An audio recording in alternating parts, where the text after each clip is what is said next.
Okay, Bismillahir Rahmanir Rahim, Nahmaduhu wa nusalli ala Rasulil Kareem. So just to bring us up to speed again, we are discussing, we were the broader subject we're discussing is najasat, the contamination of water, right, for wudu purposes, etc. The last thing we discussed was the leftover water of different animals. Some of them are very relevant to us today because a lot of us have dogs, a lot of us have cats, and we live on the farm also. And in fact, the next one here, chickens, some people even have chickens by the house. So the broad overarching principle in all of these masail is as follows, that if the animal is from amongst those animals which is fresh, is haram to consume, then if it drank from water, it naturally follows that its tongue went into the water, and its tongue obviously has the saliva, and because the saliva is born from the flesh, and the flesh is haram, then it would mean that that water is contaminated, that if it is maya qalil. And if the animal that drank from the water is from amongst those animals who it is halal to consume the flesh. So because it comes from the default ruling, yeah, we're not speaking about pak and napak, we're speaking about halal and haram. Remember, pak, napak flesh, that's different. By shedding the blood, all flesh become pak. We discuss this in detail. Even if you slaughter a lion, even if you slaughter a cheetah, that flesh becomes pak. So if you slaughter a lion and you take a piece of flesh and you hang it around your neck, it will be pak. You know, so that's a different thing. Here we're speaking about halal and haram. So we're saying that uh, if the animal is from those animals that prey on other animals, then the flesh is haram, then the sur, the leftover of that would be haram. Sorry, najis, right? Then we discuss about the cat. Now, understanding this principle, if you look at the cat, a cat is a small predatory animal. It preys on little birds, lizards, insects, rats, mice, etc. So technically speaking, that leftover also supposed to be najis. But because of another important principle that we learn, which is called al-haraj, because of the difficulty, I told you, the Arabs were very fond of cats. So if a cat drank from the water, etc., or ate from, we will say there, the water doesn't become completely najis, but it's makruh to use it, right? So if you've got other water, and like into our day and age now, we have a lot of water from the taps, and the chances of the water getting contaminated is very very minimal. So you shouldn't be using that water. Yes, maybe if you went camping and you got no other water, there's the only water you have, etc., etc., right?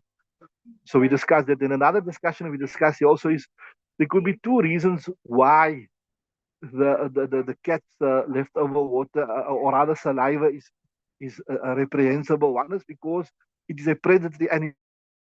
Predatory, and if this is the reason, then we say it is makruh tahrimi, closer to haram. But if we say that the reprehensibility is because it is not so careful, it is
On?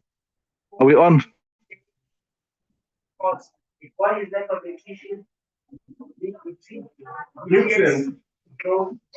Right. So the cat is a predatory animal. So technically speaking, it's leftover also supposed to be haram, but based upon necessity, based upon necessity, it has been allowed. And I told you, if you look at if you say that the detestability is because it's a predatory animal, the flesh is haram, there's makruh tahrimi. We say just because it is lack of caution with regards to poking those in all type of dirt, etc. Then we say it is makruh tanzihi. So the next masa we're discussing if the cat ate a rat and immediately after that it went and it drank water, so it will still have some traces of najasat on it. Like I told you, from this you learn another masla. If you saw somebody consuming something haram, a person was consuming swine, or a person was drinking alcohol, or he was doing anything funny with his mouth, he was putting some najasat in his mouth, and from there he went to drink water immediately, then obviously stands to reason that najasat has transferred into the water, so it will not be permissible. Other than that, a human being's saliva is pure, unless there's proof to say that there's some najasat on it, right? So ولو أكلت الثعرة ثم شربت على فوره الماء يتنجس إلا إذا مكثت ساعة. So normally the cat, is very particular about preening itself. So obviously would smack its lips, it would lick its lips, and it would remove all the traces of najasat. So once the traces of najasat are removed, then we'll say now if we drink water, it is tahir, right? لِغَسْلِ فَمِهَا بِالْأُبْيَا, because it would have washed its mouth with its saliva. Then the next one, وَالْإِسْتِثْنَاءُ عَلَى مذهب أبي حنيفة. The istinai surah is this where we're saying that if it waited a few minutes, that's what we're referring to. The exception to the rule, right? على مذهب أبي حنيفة according to Imam Hanifa, because according to Imam Hanifa, when you're removing najasat, you don't have to pour water and wash it. Anyway, you remove the najasat. And from there, we also learn the masla of dry cleaning and all that type of thing. If some najasat came on something, whichever way you use, even like a liquid, a chemical, and it chemically, physically removes all that najasat, there's no traces of that najasat, then we say it is park, right? That's why also this Mr. Kamin best is there. If you got some najasat on your fingers, you lick it off to such an extent that there's no najasat left, it will be park also, right? So that shows you that the main thing is izalat on najasa. Then the next part is saying, according to Imam Yusuf, according to this ibarat, that he said when you got najasat, you have to pour water to remove it. You have to pour water to remove it. But here, how come he's saying it's permissible? We say here he moves away from his normal principle of saying there must be sabr.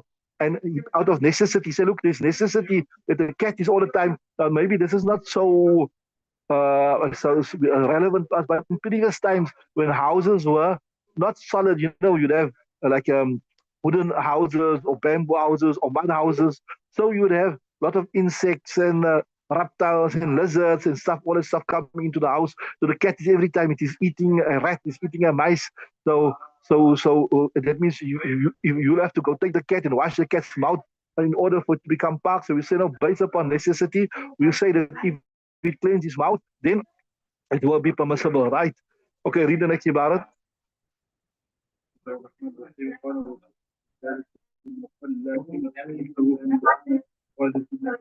Yeah. So remember we told you that this is like how the cat was the exception to the rule. Technically speaking, the cat's leftover supposed to be najis. Now, if you look at a chicken, normally that flesh is halal, or not normally, but the flesh is halal, right? So if a chicken drank from water, then the leftover water is supposed to be park, right? That is the default ruling. But this is similar to the previous masla. It is an exception to the rule, but in the opposite way. وَالسُّعْرُ الدَّجَاجَةِ الْمُخَلَّةِ. Mukhallat here means, yeah, the word khalla yukhali means to free something. That you say khallini, somebody's troubling you. Say khallini, leave me, man. Right? Khallini. Or so if you want to fight with that guy, somebody's coming say khalli baini wa bainahu. Like open a road between me and this person. Like how the people are saying in Yemen, khalli bainana wa baina Gaza. Open the road between us and Gaza. Let us go and fight there. So to open up, to release something. Right? So here is speaking about, in simple words, what we call as free ranging. What? Free range. So the leftover of the chicken So al-mukhallati is the sifat of the jaja. So the leftover of the free riding chicken, makruhun, it is makruh. Why is it makruh? لأنها تخالط النجاسة. Generally, the chicken, what he will do, he walks in the yard, he pecks here, he pecks there, he's some najasat, maybe there's bigger animals, there's cows, there's sheep, right? So what do you do? They peck in that najasat. So the possibility of it having some najasat on his beak, I mean, qarihi, is very, very great. So remember, al-yaqinu la yazulu bishak. Until you're not certain, you can't say. So if you are certain, like how the previous verse, you certain there's the najasat on the cat's whiskers, then you will consider it najis. So same thing here also.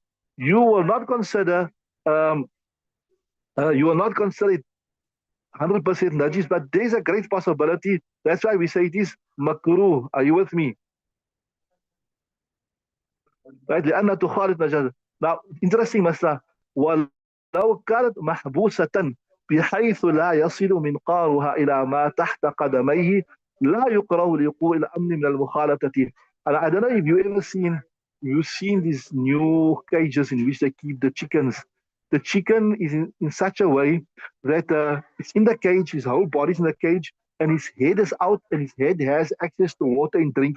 It can't turn its head around his body. So they are like, they call them battery chickens, machine chickens. Their job is just to eat and lay eggs. Eat, excrete, lay eggs, eat, excrete.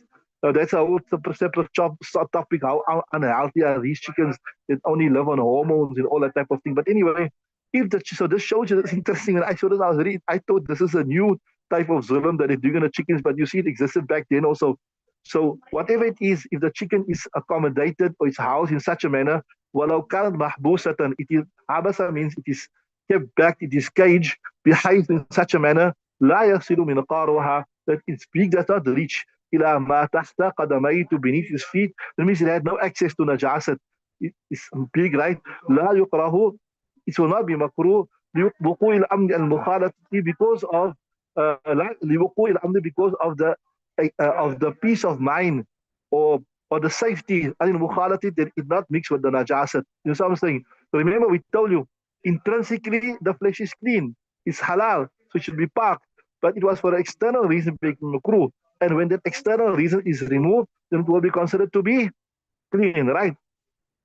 Then وَكَذَا سُعْرُ سِبَاءِ الطَّيْرِ, and like that also the leftover of the predatory of the birds. We say predatory birds. What are predatory birds? Like falcon, hawk, eagle, vulture, all these type of things. Now these also, in the Arab world, these are very, very common. People used to keep them as pets, etc. Right? So we say wakaza su'uru sibai tayri, like that the leftover of the predatory birds. Still, you see the clips of people in Qatar and all. They have this vultures. They do the sporting and all that hunting and all stuff. So why is it makruh? لأنها تأكل الميتات. It also eats. Now, interesting thing here, before we come to that, that intrinsically, even though the presence of the bird, vulture, hawk, we can't eat that, né? Right? We can't eat it. Its flesh is haram. So if you follow the usul there, because the flesh is haram, the leftover water is supposed to be najis. Are you with me? But the reason why the water is not najis is because that these animals don't have any saliva in their mouth. They don't have any saliva, like how a mammal, etc., have saliva. It will transmit from the tongue and it will go into the water. These animals don't have any saliva. So the default ruling is it's supposed to be fine. But then, like the chicken also, sometimes it pokes his beak into najasat, etc. So based upon that external factor, right? We say for external reasons, it is considered to be najis.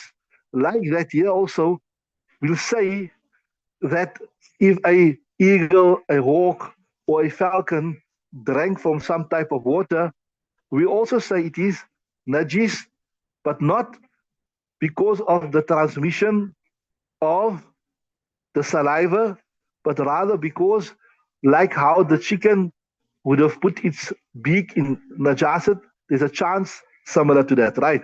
فأشبهت دجاجة المخلات. So it resembles the free-ranging chicken.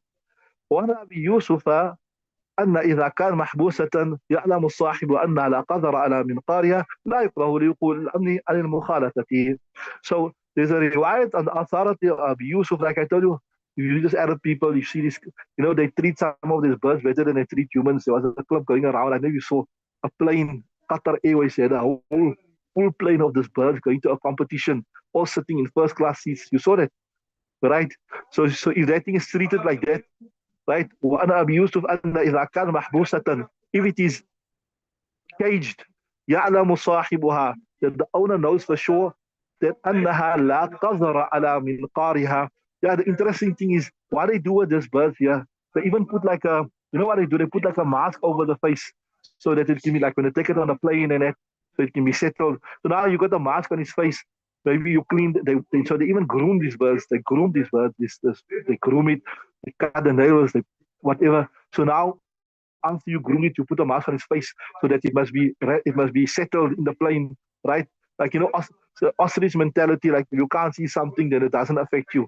You can't see something, so no matter how much danger is there. So same thing. Maybe these birds, they don't see the plane. They don't see the in a strange vehicle or whatever. So يعلم الصاحب أن على قدر على منقارها, that he knows for certain there is no dirt, no najasat on his beak. لا يكره, it will be not makruh to drink over. So if there was no other water besides the water which this falcon drank from, he need to make wudu. He was in the desert and he took his bird to hunt, or he took his bird for a competition. He forgot to bring his own water. He's got only the water which his bird drank from. The bird he's competing with, right? And the thing never hunt. It never put his beak in any najasat, whatever, right? Then لا يكره, he can make wudu with it. ليقول الأمن عن المخالطة, because of the existence of ليقول الأمن, because of the existence of satisfaction عن المخالطة, or now give it a nice translation here. Actually, I can say that he knows in his heart now that this thing never mixed with najasat. What would be a nice translation, right? واستحسن المشايخ هذه الرواية, and our mashayikh, they considered this riwayah to be very good. Fatwa to be given on it. Okay, let's stop there, inshallah. We're going to switch over now to the tafsir.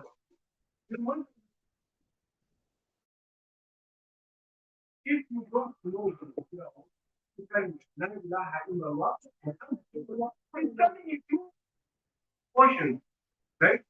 Faith is more serious. You believe in Allah subhanahu wa ta'ala. And they answer, believe in Rasulullah.